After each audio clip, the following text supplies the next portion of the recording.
Ils disent qu'ils veulent sauver la planète et ils portent leur message au cœur de la politique britannique. Le groupe d'activistes d'Extinction Rebellion a lancé 2 semaines de désobéissance civile à travers Londres dans le but d'attirer l'attention sur le changement climatique. Le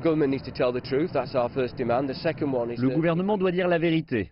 Il peut réellement mettre des choses en place en dehors du système politique actuel. Le groupe dit qu'il ne prévoit que des troubles pacifiques. Certains manifestants ont tenté de bloquer les ponts et les routes ce matin. Extinction Rebellion dit s'attendre à ce que 30 000 personnes se rendent à Londres au cours des 15 prochains jours. Nous n'en avons vu jusqu'à présent que quelques centaines à Westminster et la présence policière est aussi perceptible.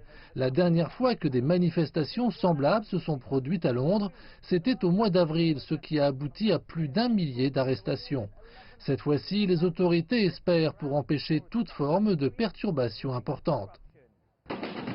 Le mouvement se fait sentir ailleurs aussi. À Berlin, des manifestants ont occupé des rues importantes de la capitale allemande. À Paris ce week-end, des militants se sont barricadés dans un centre commercial. Un porte-parole de Extinction Rebellion a affirmé que jusqu'à 60 autres villes pourraient être perturbées. Partout à travers le monde, les gens ont soif de faire entendre leur voix. Le climat change dramatiquement et le monde va devenir impossible à vivre. Je signe des pétitions et je travaille avec des organisations, des actions directes pour une interruption pacifique.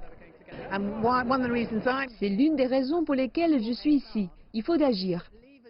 Le gouvernement britannique a dit qu'il était un pionnier en matière de protection environnementale et promettait de faire de la Grande-Bretagne une économie sans émissions de carbone d'ici 2050.